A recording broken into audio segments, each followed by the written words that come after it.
has an interior bay capable of holding up to 55 troops at once.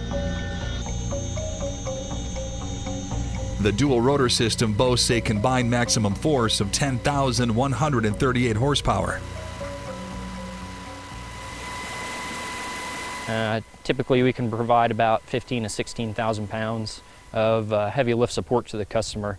So that could be either internally loading a Humvee with a trailer, that could be any sorts of palletized cargo. We have the cargo on and offloading system, the cool system installed in the aircraft.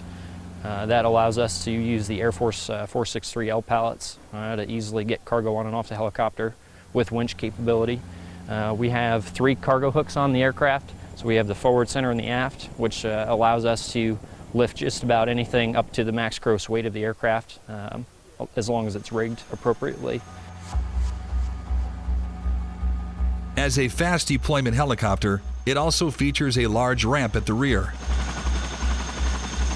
In situations where a small boat needs to be extracted quickly, pilots will simply hover at water level.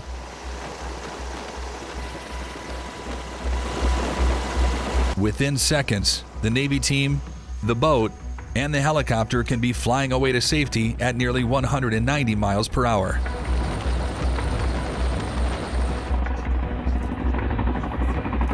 Chinook was designed by Boeing in the early 1960s, seeking better capabilities than what was obtainable with the helicopter models of that time.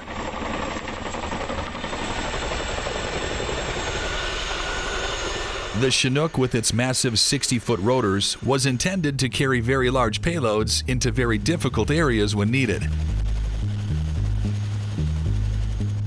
With the ability to transport up to 13 tons, it allows for the movement of large numbers of troops and vehicles wherever they are needed on the battlefield.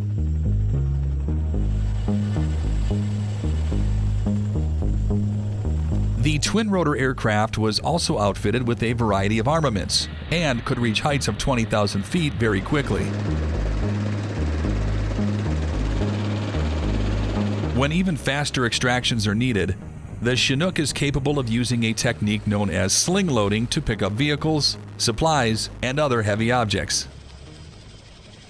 I would say the most difficult and the most dangerous maneuver that we do is doing sling load operations, when we have actual soldiers hooking up a load from underneath the helicopter as I'm hovering just several feet above their head.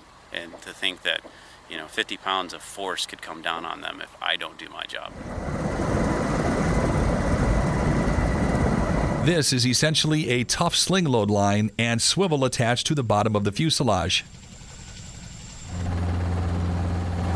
While hovering, the rope can be quickly hooked to straps on the payload by soldiers on the ground, minimizing the time it would have taken to load the helicopter before getting airborne.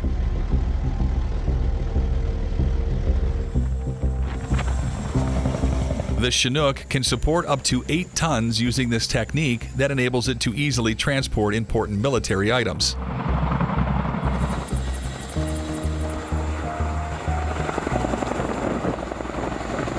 Basically, my crew and myself are responsible for bringing a combat medical team to the initial point of injury and bringing them back to a Role 2 hospital. This is where our medics would be. So we're gonna have a doctor, a nurse, and 2 medics on board the aircraft every time we fly and go pick up a patient. Basically it takes up about 2 seats right here, and there's enough room to lay patients on the floor.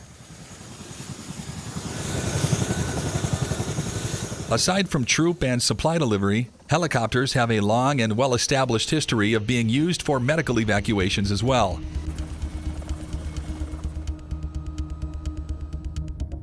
In fact, their ability to remain stable and makes them capable of assisting or rescuing civilian and military personnel regardless of their location. Currently, most developed countries use helicopters as ambulances for hospitals, as well as Coast Guard medical emergency vehicles.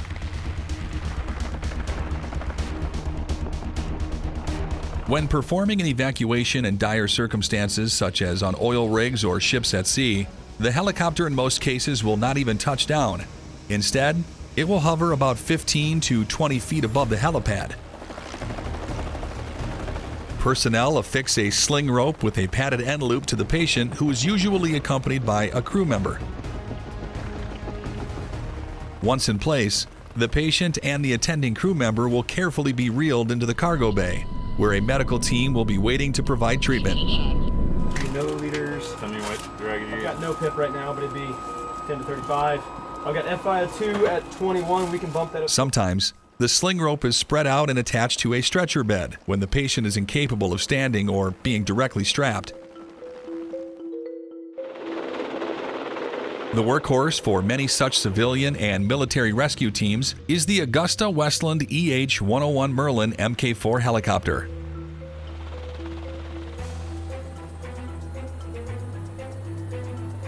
An advanced design first introduced in the late 1990s, this single-rotor helicopter boasts a 64-foot fuselage with enough space for up to 24 fully equipped troops.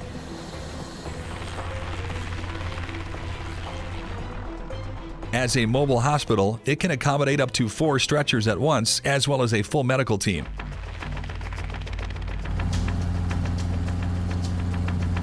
The EH-101 is particularly easy to recognize thanks to its shovel-shaped BERP rotor blade tips, which improve aerodynamic efficiency and increase the max takeoff weight. Besides which, the helicopter is also equipped with other special features that make it the perfect fit for the job. The versatility of helicopters like the Merlin Mk4 continues to outweigh any negatives of using helicopters for offshore rescues.